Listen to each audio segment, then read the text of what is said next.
मानने को ही तैयार नहीं हो कि इस तरीके का फैसला आ सकता है। कह रहे कि कुछ ना कुछ तो गड़बड़ है। कैसे एकनाथ शिंदे के सभी विधायक जो टूटकर उनके साथ में गए थे, वो सभी के सभी कैसे आगे बढ़ सकते हैं? एक चीज तो महाराष्ट्र में नहीं बदला है, और वो चीज जो नहीं बदली है वो है संजय राउत और संजय राउत की इमीडिएट बयानबाजी। इस तरह का कोई मामला आने के बाद थोड़ा तो रुकना चाहिए। हम भी अभी तक ये बोलने को तैयार नहीं कि बस हो गया करके 10:30 बजे आके उन्होंने मान लिया। मतलब करीब करीब अभी तय हो चुका है, उन्होंने भी मान लिया। तय हो गया है, तय हो गया है। इसका मतलब तय हो गया। 7-8-10 राउंड का अगर अधिकतर जगहों पर मतगणना पूरी है तो इतना समझ लेंगे। लेकिन गौरव भाटिया जी, ये जो संजय राउत की तरफ से आरोप है कि ये महाराष्ट्र की जनता का फैसला ही नहीं हो सकता है, ये तो कुछ न कुछ तो गड़बड़ है इसमें। नहीं, 2-3 चीजें उन्होंने बोली है। गौरव भाटिया से। हाँ, गौरव भाटिया।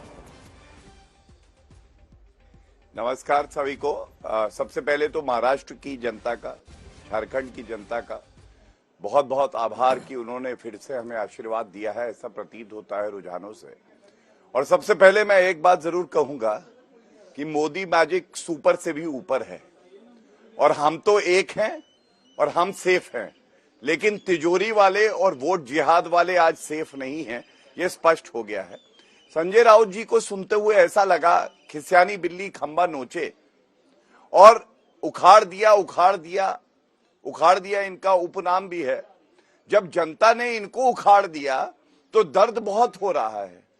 बता रहे थे महाराष्ट्र की जनता बेईमान नहीं है। बहुत आदर सम्मान के साथ मैं कहूंगा, बिल्कुल आपसे सहमत हूं।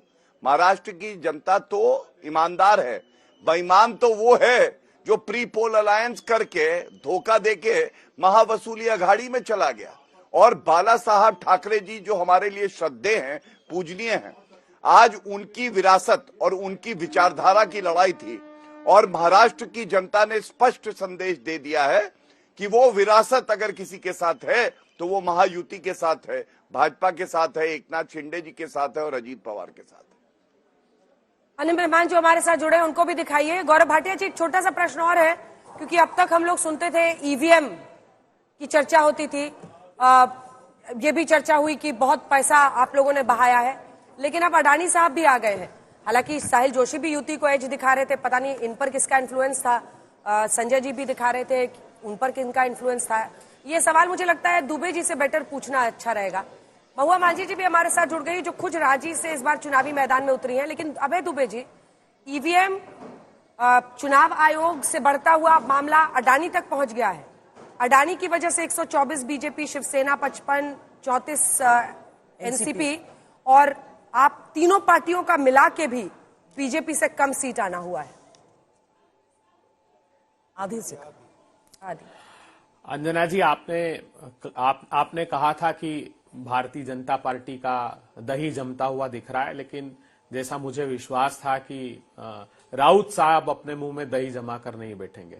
उन्होंने सच, साहस के साथ सच बताने की कोशिश की है, मगर फिर भी मुझे ऐसा लगता है कि अगर ये नहीं है तो दोनों ही राज्यों के अगर आप आंकड़ों को देखें, चूंकि मैं मध्य प्रदेश को नजदीक से मैंने देखा है, छत्तीसगढ़ के चुनाव को देखा है, तो मैं ये कह सकता हूं कि ये कहीं ना कहीं जो लाडली बहना या बहनों के खातों में सीधा पैसा ट्रांसफर हुआ है उसका एज है। ये कोई जो अभी साथी लोग कह रहे थे कि हिंदुओं का कंसोलिडेशन हुआ है, ये ऐसा बिल्कुल नहीं है। हाँ, किसानों में बहुत अनरेस्ट था, इन्फ्लेशन से लोग त्रस्त थे, जो खोखा की सरकार है उसको हटाना चाहते थे, मगर एक टेम्परेरी फिनोमिना है।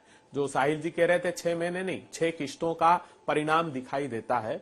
तो मुझे लगता है कि ये जो रेवड़ी कल्चर प्रधानमंत्री जी बताते थे, उस पर उनको उन शब्दों पर चलिए, कम से कम आपकी बात सुन, आपने भले ही बहुत बहादुरी से कहा कि संजय राउत ने अपनी बात रखी है, लेकिन इसके साथ ही जो लाडकी बहना जो स्कीम था उसकी कामयाबी के तौर पर आप देख रहे हैं। और यही चीज महुआ मांझी जी में आपसे, क्योंकि यहां पर जो आंकड़ा है उससे बिल्कुल विपरीत आंकड़ा इस समय झारखंड में नजर आ रहा है, जहां 50 सीटों पर इंडिया गठबंधन। हाँ बिल्कुल, आपको पता होगा कि भाजपा को यहाँ मौका मिला था, 2000 साल में झारखंड बना, और तब से लेकर 17-18 साल तक भाजपा की सरकार रही यहाँ।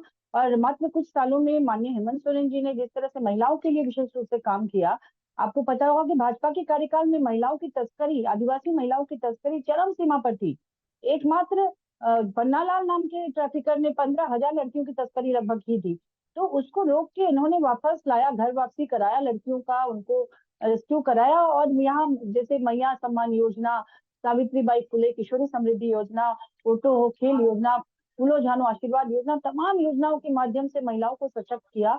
और सर्वजन पेंशन योजना वगैरह लाके इन्होंने बिजली बिल माफी और 200 यूनिट बिजली फ्री और 25 लाख तक स्थानीय लोगों को लोन देना सब्सिडी रेट पर, ये सब करके इन्होंने यहाँ के लिए हर ग्रुप के लिए काम किया। और उसी का लाभ आज दिख रहा है कि लोगों को लगने लगा है कि ये सरकार जरूर काम करेगी आने वाले दिनों में भी, जिस तरह से इन्होंने यहाँ के हित में सोचा। जब से 2019 से हमारी सरकार आई है, 2 साल तो कोविड में चला गया, लेकिन एक व्यक्ति की भी मौत भूख से नहीं हुई थी। बाहर से हमारे मजदूर भाइयों को लेह लद्दाख से हवाई जहाज में वापस लाया है हेमंत सोरेन जी ने, और लगातार उनके हित में काम कर रहे हैं। चुनावी एजेंडे में भी इन्होंने कहीं भी किसी को अपमान नहीं किया, किसी को व्यक्तिगत हमला नहीं किया, बल्कि सिर्फ विकास की बात की। और उसके उलट भाजपा के तमाम बड़े नेता बाहर से आए और यहाँ पर सिर्फ नफरत और जहर फैलाने का काम किया। इसलिए इस बार यहाँ की जनता ने उन्हें नकार दिया है, क्योंकि झूठ का पुलिंदा लेकर भाजपा आई हुई थी। कहीं कह रहे घुसपैठ हो रहा है, घुसपैठ हो रहा है तो आपके सांसद विधायक क्या कर रहे हैं? उनका फोटो खींचिए, जैसे सीमा हैदर का फोटो खींच के वायरल किया था, वैसा घुसपैठियों का फोटो खींचिए।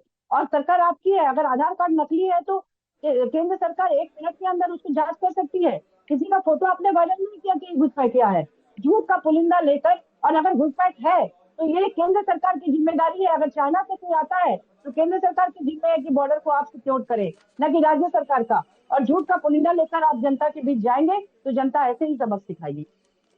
ठीक है महुआ जी, इससे पहले कि मैं गौरव जी से इसका जवाब लूं, एक छोटा सा रिएक्शन आपसे। जयराम महतो का राइज भी कई लोग मान रहे हैं कि एक बड़ा चैलेंज था। हालांकि लोकसभा में वो गिरिडीह से हार गए, लेकिन 3.5 लाख 4 लाख के आसपास, मुझे रफली याद आ रहा है, उन्होंने वोट हासिल किए थे। और ऐसा माना जा रहा है कि जो कुर्मी वोट है, अन्य ऐसे पिछड़े वोट है, उसमें उन्होंने सेंध लगाई, जिसकी बीजेपी को कई सीटों पर भरपाई करनी पड़ी। वो सबसे बड़ा चैलेंज आजसू के लिए माने जा रहे थे, जिनको 10 सीटों पर इस बार एनडीए ने उतारा था। ये आप मेरे से पूछ रहे हैं? हेलो जी, आवाज जी, नहीं कट गई थी।